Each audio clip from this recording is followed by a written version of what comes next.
हमारे भी कार्यकाल में हुआ था। और अगर सरकार भगदड़ मची थी वो रेलवे स्टेशन पर ही मची, वो 62 लोग तो मरे थे ना 2013 में। नहीं, आस्था का सैलाब ऐसा उमड़ जाए तो क्या कर सकता है प्रशासन भी। देखिए, राहुल गांधी नहीं गए, वो भी सवाल बनता है। और अखिलेश यादव पहले हरिद्वार में भी डुबकी लगा कर आए, फिर प्रयागराज में भी डुबकी लगाते हैं। तो चित भी मेरी पट भी मेरी, हमें जो सही लगता है हम करते हैं। नहीं अखिलेश बाबू, नहीं मैं माफी चाहूंगा सौरभ मालवीय, जो शब्द आपके लिए इस्तेमाल किया, नहीं ये शब्द वापस लेना पड़ेगा आपको। एकदम कहूंगा, क्योंकि जब उन्होंने नहीं, मैं आपको नहीं बोलने दूंगा। शब्द बोला था, आपके मुंह में दही जमा था। कौन सा, क्या आप शब्द बोला? कोई दही नहीं जमती है। नहीं, मैं जवाब नहीं देने दूंगा, पहले आप शब्द वापस लीजिए। आप एकदम नहीं वापस लूंगा। तो बहुत बहुत शुक्रिया, या तो शब्द वापस लीजिए वरना मैं कोई सवाल नहीं पूछूंगा। आप मेरी डिबेट का हिस्सा नहीं हो सकते। चलो भाई, ये महाकुंभ एकता का महाकुंभ था। आज पूरे विश्व में इस तरह के विराट आयोजन की कोई दूसरी तुलना नहीं है, ऐसा कोई दूसरा उदाहरण नहीं है।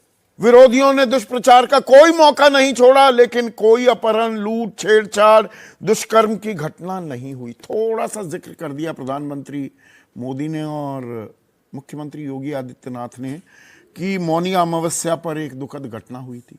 भाई 37 लोग मरे थे। अब गिद्धों को लाश ही दिखती है, ये कहकर काम चल जाएगा क्या? और साथ ही साथ एक राजनीति की समानांतर धारा भी बह रही है क्या कि जो कुंभ में गया वो हिंदू, जो नहीं गया क्या वो हिंदू विरोधी हो जाता है? महाकुंभ कल खत्म हो गया। 45 दिन का ये आयोजन दिव्य भी था, भव्य भी था, इसमें कोई शक शुबा नहीं हो सकता। भाई यूं ही नहीं, 66 करोड़ 30 लाख बल्कि मैं कहूं लोग प्रयागराज खिंचे चले आए। राहुल गांधी, कांग्रेस के सबसे बड़े नेता, प्रियंका गांधी वाड्रा, वो कुंभ में डुबकी लगाने नहीं गए। क्यों, क्या हुई?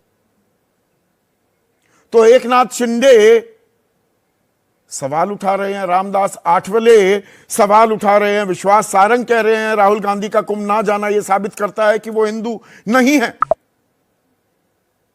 मल्लिकार्जुन खड़गे जो कांग्रेस के अध्यक्ष हैं, उन्होंने कहा क्या गरीबी दूर हो जाएगी डुबकी लगाने से? मुसलमानों के, सिखों के त्योहार के बारे में ऐसा कहेंगे कि क्या? ये कुंभ वुंभ कुछ नहीं, ऐसा कहते हुए लालू प्रसाद यादव भी पाए गए। मृत्यु कुंभ बता दिया महाकुंभ को ममता बनर्जी ने। तो विपक्ष भी आ बैल मुझे मार करता है क्या? पर जूही सिंह, सवाल यहां पर यह है, आपके नेता पर डुबकी लगाते हैं, कांग्रेसी सवाल भी उठाते हैं और डुबकी नहीं भी लगाते हैं, और जनेऊधारी भी अपने आप को बताते हैं। तो you can't have your cake and eat it too. Sandeep ji, जहां तक महाकुंभ की बात है तो हम तो शुरू से इसकी व्यवस्थाओं पर सरकार को सचेत कर रहे थे कि जिस तरह से आप कुंभ की तैयारी कर रहे हैं वो अच्छी नहीं हो रही है, उसमें दुर्व्यवस्था है, आप नहीं इसको मैनेज कर पाएंगे और उसका रिजल्ट आपने देखा ही। कुंभ आस्था का विषय है और जैसा आपने कहा कि श्रद्धालु चाहे 10 घंटे जाम में फंसे रहें, चाहे उनको 20-20 किलोमीटर चलना पड़े, वो तो डुबकी लगाएंगे ही जाकर।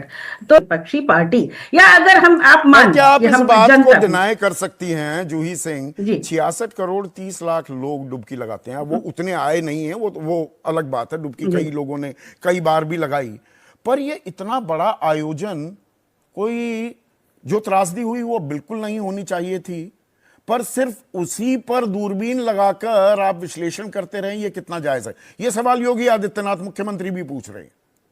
संदीप जी, अगर हम केवल कुंभ जब शुरू हो गया था तब ये सवाल उठाना शुरू करते तो जरूर ये हमारे ऊपर प्रश्न चिन्ह लगता। कुंभ शुरू होने से पहले भी लगातार राष्ट्रीय अध्यक्ष जी अखिलेश जी सवाल करते रहे, बताते रहे सरकार को कि कहाँ कमी है, कौन सी व्यवस्थाएं करनी चाहिए। कुंभ हमारे भी कार्यकाल में हुआ था और अगर सरकार भगदड़ मची थी वो रेलवे स्टेशन पर ही मची, वो 62 लोग तो मरे थे ना 2013 में। बिल्कुल, और हमने आकर माफी भी मांगी थी, हमने जिम्मेदारी भी ली थी, जबकि वो रेलवे की जिम्मेदारी थी। इस कुंभ में ना कोई जिम्मेदारी लेना चाहता था क्योंकि वहां शासन भी थी और सत्ता भी था। जैसे आपने कहा, यहाँ आस्था हमें तो नहीं दिख रही थी। नहीं, आस्था का सैलाब ऐसा उमड़ जाए तो क्या कर सकता है प्रशासन भी? संदीप जी, ये तो आकलन सरकार पहले ही ले चुकी थी ना कि इतने लोग आएंगे। अचानक मासूमियत से मुख्यमंत्री नहीं कह सकते कि मुझे अचानक पता लगा। आप जगह जगह जाकर सुविधा पूर्वक निमंत्रण दे रहे हैं, आप बार बार जनता को बता रहे हैं कि आइए, बिल्कुल सब सुविधाएं हैं।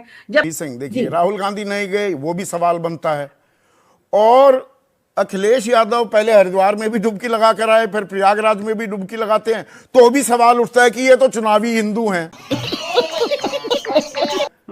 तो चित भी मेरी पट भी मेरी, इस राजनीति में दरअसल आप फंस रहे हैं। ये कमजोर नब्ज है आपकी।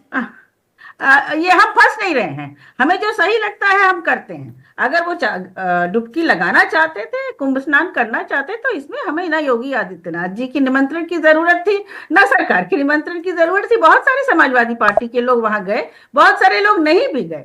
तो ये तो हर व्यक्ति की अपनी नहीं, हम आस्था की बात है, समाजवादी लेकिन पार्टी के एक नेता भी हैं, आईपी सिंह। जी, अब आईपी सिंह कह रहे हैं कि भाई आज राहुल गांधी जी, उनकी बहन प्रियंका वाड्रा ने साबित कर दिया कि वे सनातन धर्म, परंपरा और संस्कृति के घोर विरोधी हैं। मतलब ये कंफ्यूजन आप ही की पार्टी में फैली हुई, आपके नेता राहुल गांधी को घोर सनातन विरोधी बता देते हैं। अब आईपी सिंह जी की बात वही बताएंगे, भारतीय जनता पार्टी से आए तो कभी कभी कुछ विचारधारा में कंफ्यूजन हो जाता है। लेकिन हमारे विचार क्लियर हैं कि सरकार की जिम्मेदारी थी कि आप व्यवस्था, आप प्लाटून ब्रिज आप तैयारी कर रहे थे। तो आप डीके शिव कुमार कह रहे हैं दिव्य था, भव्य था, क्या कमाल का आयोजन था। अब वो भी तो आप इंडिया गठबंधन के ही हिस्सा हैं, वो कंफ्यूजन वही रहती है कि मतलब बदइंतजामी थी कि दिव्य और भव्य था और कमाल का नजारा था। तो सवाल उठेंगे, मुझे लगता है कुंभ पर भी एक रिपोर्ट आएगी आज के दिन में। ठीक है, केवल ठीक है। कांग्रेस पार्टी ने, आपके नेता ने भय फैलाया, गलत बयानी की और फिर डुबकी लगाने भी नहीं गए। इससे बड़ा अपमान हिंदू धर्म का क्या कर सकता है कोई? Good question, you are a good question. ये कह रहा है सत्ता पक्ष। देखिए, अगर सत्ता पक्ष को आज गुमान होता तो अपना प्रतिनिधि भेजता आपके इस डिबेट में, अपना कोई कचरा नहीं भेजता। क्या बोला तूने? अब तू गया बेटा, अब तू गया, देख तेरी औकात मैं दिखाता हूं तुझे। तो इससे अंदाजा लगा लिया कि सत्ता पक्ष को पता है कि किस तरह से वो यहाँ पे आप देखिए, नहीं अखिलेश बाबू, नहीं मैं माफी चाहूंगा सौरभ मालवीय, जो शब्द आपके लिए इस्तेमाल किया। नहीं, आप कचरा किसी भी मेरे पैनल पर आए हुए किसी भी सम्मानित गेस्ट के लिए कचरा जैसा शब्द वापस लीजिए, इसे नहीं इस्तेमाल कर। नहीं, मैं आगे बोलने नहीं दूंगा, मैं आगे बोलने नहीं दूंगा आपको। अखिलेश प्रताप सिंह, आप कचरा नहीं कह सकते मेरे किसी भी गेस्ट को। सुन, आप नहीं, ये शब्द वापस लेना पड़ेगा आपको। एकदम कहूंगा, क्योंकि जब उन्होंने नहीं, मैं आपको नहीं बोलने दूंगा। शब्द बोला तो आपके मुंह में दही जमा था। कौन सा, क्या आप शब्द बोला? कोई दही नहीं जमती है, कोई दही नहीं जमती है मेरे मुंह में। राहुल गांधी को माफी मांगो, सनातन माफी, हाँ तो माफी मांगो। कचरा कहना अलग चीज हो जाती है, मुझे मत समझाइए। भाषा की शुद्धता मुझे मत समझाइए अखिलेश प्रताप सिंह। आप कचरा नहीं कह सकते मेरे गेस्ट को। आप मेरे गेस्ट को कचरा नहीं कह सकते। नहीं, मैं जवाब नहीं देने दूंगा। पहले आप शब्द वापस लीजिए। आप पहले या तो शब्द वापस लीजिए, वरना मैं नहीं बोलने दूंगा आपको। नहीं वापस लूंगा। तो बहुत बहुत शुक्रिया, बहुत बहुत शुक्रिया, thank you so much Akhilesh Pratap Singh. मैं आपसे और कोई सवाल जवाब नहीं करना चाहता हूं। जूही सिंह को स्क्रीन पर लाइए। नहीं, थैंक यू सो मच। या तो शब्द वापस लीजिए, वरना मैं कोई सवाल नहीं पूछूंगा। आप मेरी डिबेट का हिस्सा नहीं हो सकते। बिल्कुल साफ सीधी बात है, सीधा सवाल करता हूं मैं। यहां पर लोगों को बदतमीजी की कोई इजाजत नहीं है और किसी भी मेहमान के बारे में गलत बयानी मैं कतई स्वीकारूंगा नहीं। खत्म।